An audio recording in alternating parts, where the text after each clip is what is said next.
안녕하세요. 말씀 묵상의 이광재 목사입니다. 저희들은 이제 예수님이 참으로 억울하게 재판을 받는 장면들을 제가 볼 텐데요. 재판을 빌라도에게 받기 전에 이제 대제사장이 예수님을 잡아서 그 재판을 받을 그 빌미, 예수님을 죽일 수 있는 그 제목을 찾으려고 그렇게 애쓰는 장면을 봅니다. 그런데 예수님이 죄가 있을 리가 없지 않습니까? 이런 과정들 속에서 저희들은 예수님이 십자가에 죽으시는 그 모든 과정들은 참으로 우리의 죄 때문이다라는 것을 다시 한번 깨닫게 되는 것이죠.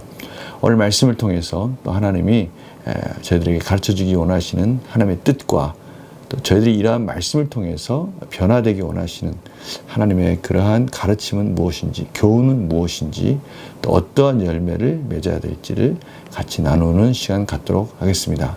제가 기도하고 시작하겠습니다.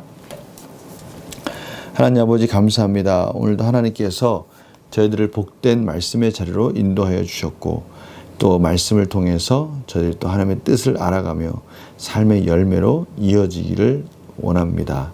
성령님 조명하여 주시옵시고 밝히 깨닫게 하여 주시옵소서. 감사드리며 예수님의 이름으로 기도드립니다. 아멘. 마태복음 26장 57절에서 68절 말씀을 봉독해 드리도록 하겠습니다.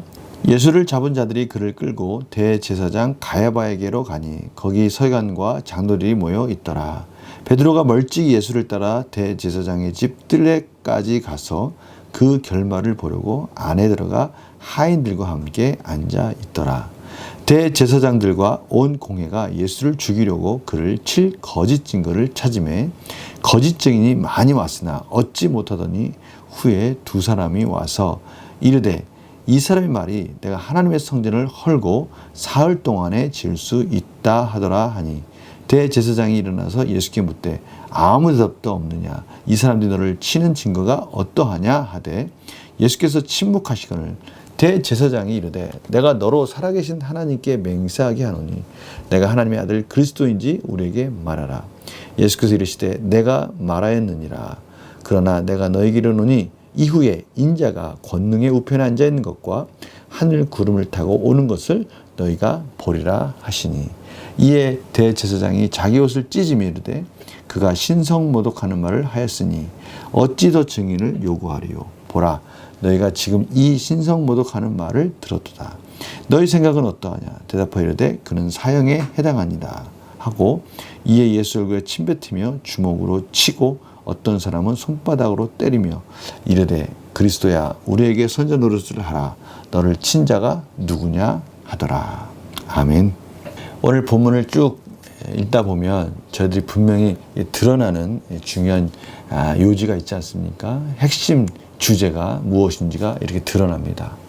오늘 특별히 예수님을 신문하는 과정 속에 드러나는 가장 큰 핵심은 두 가지죠. 하나는 예수님은 죄가 없으신 분이시다라는 것이죠. 대제사장들이 예수님을 죽이려고 그를 칠 거짓 증거를 찾습니다. 60절에 보면요. 거짓 증인이 많이 왔으나 얻지 못하더니 후에 두 사람이 와서 레위인들 이스라엘 율법상 증인은 두 사람이 있어야 된다라고 법적으로 있기 때문에 이 두 사람의 증인들이 예수님께 오게 됩니다. 그런데 그 앞에서는요. 거짓 증인이 많이 왔어요. 그런데 그들이 많이 오긴 왔는데 두 사람이 입을 맞는 사람이 없는 겁니다. 아무리 거짓 증거를 가지고 와서 예수님을 고발하려 해도 갑작스럽게 지금 보니까 저녁에 모였거든요. 사실 이런 공회들은 낮에 열리는데 빨리 신속하게 자기들끼리 밀란이 날 수 있으니까 사람들이 신경 쓰지 않는 자기들끼리 빨리빨리 신문을 해서 예수님을 죽이려고 모의하려고 저녁에 모이는 거죠. 그러니 얼마나 급하게 모였겠습니까? 입을 맞추지 못하는 거죠. 물론 이러한 이 어설픈 이들의 신문 과정도 있겠지만 사실은 실질적으로 예수님의 제목을 아무리 찾으려 해도 제목이 없는 거죠. 결국 그들이 찾은 제목이 뭔가? 두 증인이 와서 이렇게 말을 합니다. 예수님이 하신 말씀 중에 정말 어떻게든 꼬투리를 잡으려고 하다 보니까 예수님이 하신 말씀 중에 그렇지 성전을 허문다라고 하신 적이 있었지. 근데 사실 그 성전을 허문다고 한 것이 진짜 예루살렘 성전이 아니라 예수님이 자신의 몸을 성전으로 그렇게 비유해서 말씀하신 것인데, 그거를 가지고 이제 예수님을 넘어뜨리려고 하는 겁니다. 이르되 이 사람이 말이 내가 하나님의 성전을 헐고 사흘 동안에 지을 수 있다 하더라. 바로 그거예요. 예수님은 전혀 저 예루살렘 성전을 가지고 말씀하시지만 그 안에는 진짜 실질적 성전을 허물려고 그런 것이 아니라 성전 대신 예수님을 가르친 것이었죠. 대제사장이 일어나 예수께 묻되 아무 대답도 없느냐, 이 사람들이 너를 치는 증거가 어떠하냐 하는데 예수님께서 침묵하십니다. 침묵하시죠.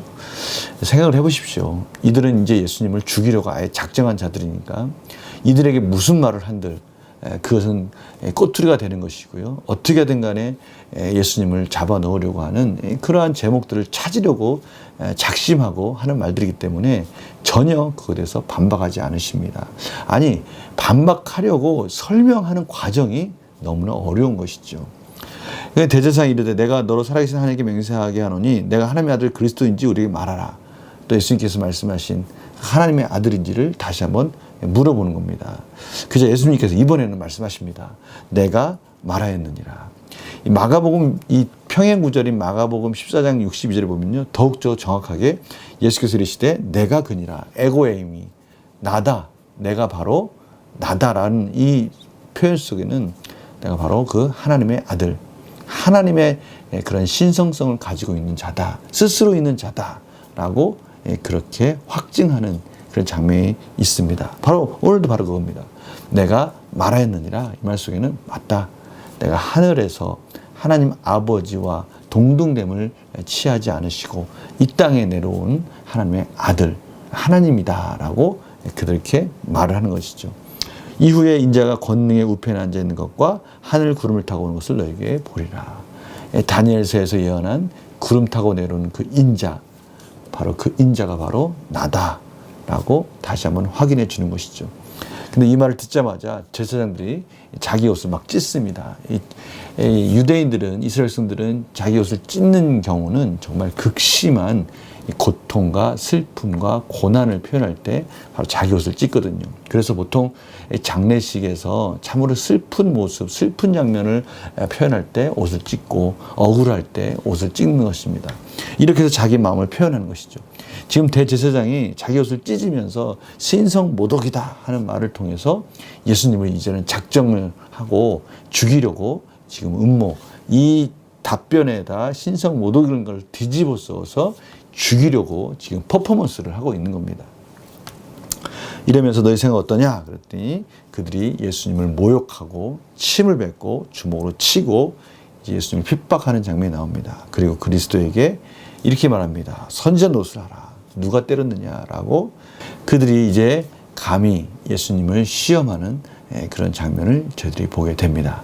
오늘 말씀을 통해서 또 하나님의 말씀의 묵상 속에 저희들이 이 삶의 교훈으로 어떠한 부분을 또 이어갈 수 있을지 같이 나누어 보도록 하겠습니다. 예수님께서는 왜 하나님의 아들 그리스도가 맞는지 묻는 대제사장의 질문에는 침묵하지 않으십니까? 이것은 정확한 예수님이 이 땅에 오신 하나님의 아들로서 메시아로서 하나님의 그 섭리 가운데 구원을 완성하실 분이라는 것을 분명하게 확증하기 위해서입니다. 느낀 점 볼까요? 대제사장과 공회의 거짓 증언과 폭력에도 묵묵히 사명의 길을 가시는 예수님을 보며 무엇을 느낍니까? 저는 오늘 이 예수님의 모습을 보면서 이러한 질문을, 이러한 궁금증을 갖게 됐습니다. 이러한 질문이 생겼어요. 도대체 예수님이 그러한 정말 말도 안 되는 이 거짓 증언과 억울함이죠. 이런 억울한 일을 당하시면서도 폭력에도 묵묵히 그 사명의 길을 가시는 그 힘과 내용들은 도대체 어디서 왔을까?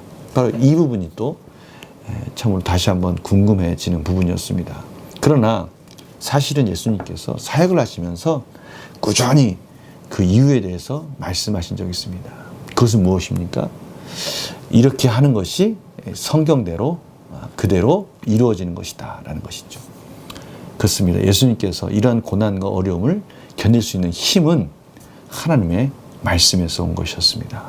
반면에 예수님을 넘어뜨리려고 하는 자들은 자신들이 지금 거짓으로 예수님을 모함하는 것을 스스로 알고 있었고요. 자기들끼리는 알고 있었습니다. 근데 그 짜맞춰지지가 않아서 지금 예수님을 넘어뜨리지 못하는 것이죠. 또 이들이 가지고 있는 기득권을 놓지 않으려고 예수님을 지금 말도 안 되는 그러한 과정 속에 죽이려 하는 것도 그들 스스로는 알고 있었어요. 지금 겉으로 보기만 할 때는요, 꼭 이들이 이기는 것 같이 보입니다. 그러나 저희들은 이 모든 과정의 마지막을 알고 있습니다. 이 구원의 스토리의 마지막 끝은 하나님의 승리, 예수 그리스도의 승리라는 것을 알고 있습니다. 그래서 예수님은요, 그 말씀이 어떠한 종국에는 어떠한 결말을 할 것을 알기에 전혀 두려워하지 않으시고, 그들이 아무리 힘 있는 척하지만 그들 스스로가 하는 것이 아니라 모든 것은 다 하나님 주권 가운데 이루어지는 것이라는 것을 알고 계셨기 때문에 위축되지 않은 것이죠.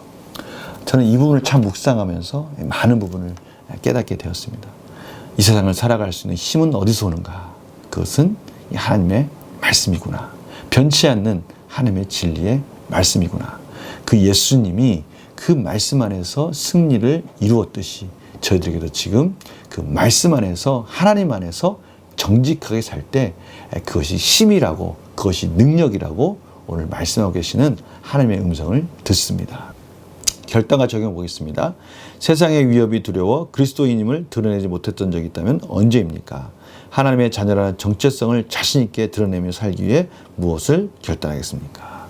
저희들은 오늘 말씀을 통해서 참으로 우리가 두려워할 것이 무엇이고, 또 저희들이 하나님 앞에 하나님 말씀에 순종한다는 것, 이것이 얼마나 큰 능력이 있는 것인지를 예수님을 통해 배웠습니다. 그리고 예수님이 친히 그 마지막까지도 보여주실 것입니다. 저희들은 오늘 이 말씀 붙들고 세상을 두려워하는 것이 아니라 하나님을 경외하는 삶, 세상이 아무리 거짓을 가지고 그들이 가지고 있는 힘을 가지고 저를 넘어뜨리려 해도 하나님 앞에, 하나님 말씀 안에 산다는 것, 이것이 능히 이긴다는 것을 경험하는 오늘 복된 하루가 되시기를 간절히 축원합니다. 제가 기도하고 마치겠습니다. 하나님 감사합니다. 저희들의 힘과 능력은 예수 그리스도의 십자가입니다. 말씀대로 사는 것이 능력이고, 말씀대로 살아갈 때 저희들은 어떠한 것도 두려워할 필요가 없다는 것을 다시 한번 깨닫게 됩니다.